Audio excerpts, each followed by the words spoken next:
मधुबन में बाबा ने मुझे गुलदस्ता भेंट किया तो लगा जीवन का फूल खिल गया, मेरी आंखें मुझे मिल गई।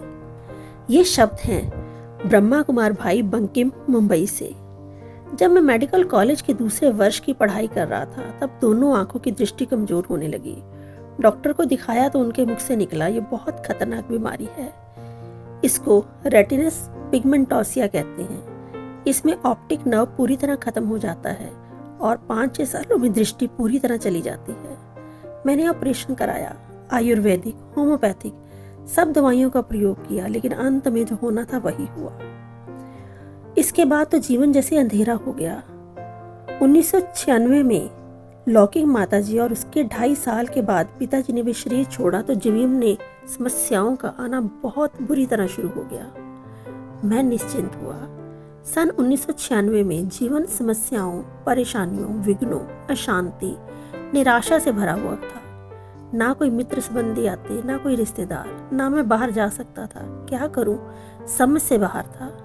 बस उसी समय मेरे लौकिक पिताजी के मित्र ने मेरा परिचय ब्रह्मा कुमारी संस्था से कराया और उसके बाद मेरा नया जीवन शुरू हो गया। ब्रह्मा कुमारी संस्था में 7 दिन के कोर्स से पहले के दिन मुझे आत्मा का परिचय दिया गया और फिर जब पिता परमात्मा का परिचय मिला तो मुझे निश्चय हो गया कि शिव बाबा ही मेरा सच्चा पिता है और मैं निश्चिंत हो गया। राय योग की पढ़ाई शुरू की, मुरली क्लास शुरू की। मुरली से हमेशा बहुत खुशी मिलती। एक बार दादी जानकी जी की क्लास में सुना कि मुरली का अभ्यास कम से कम 8 बार करना जरूरी है, पर मैं कैसे करूं, ये सोचता था। मुझे बाबा का इशारा मिला, बच्चे टेलीफोन पर राय योगी बहन भाइयों से मुरली के पॉइंट कहो।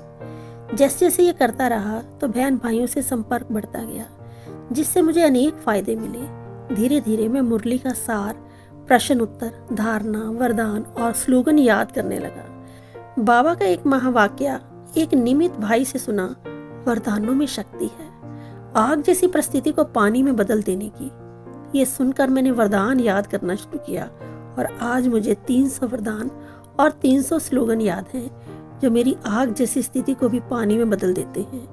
मेरे पास अनेक अनुभव हैं। जैसे जैसे मैं ज्ञान में बढ़ता गया, ज्ञान के आधार से बाबा की याद को बढ़ाता गया, वैसे वैसे परेशानियां और समस्याएं ज्ञान और योग के बल से पार होने लगी। दिन पानी की तरह गुजरने लगे।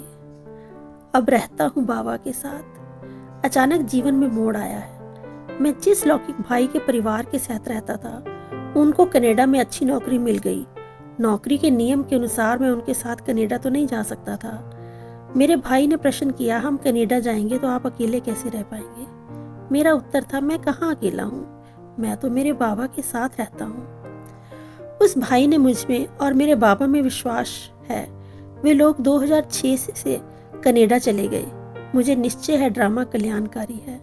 अब ज्ञान और योग के लिए विचार सागर मंथन करने के लिए अच्छा समय मिलने लगा। एकांत अर्थात एक के अंत में खो जाने का अच्छा अभ्यास होने लगा। धीरे धीरे लौकिक कार्य जैसे चाय, दूध बनाना, खाना पकाना, घर के छोटे मोटे कार्य करना बाबा के सहयोग से करने लगा।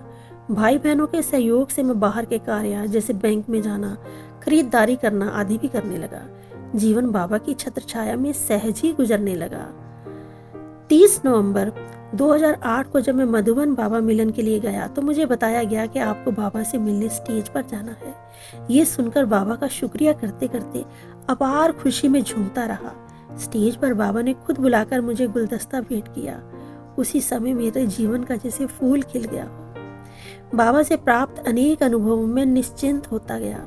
मुझे बाबा में, बाबा के सहयोग में, बाबा की शक्तियों में, ज्ञान के हर पॉइंट में, ड्रामा में पूरा विश्वास है।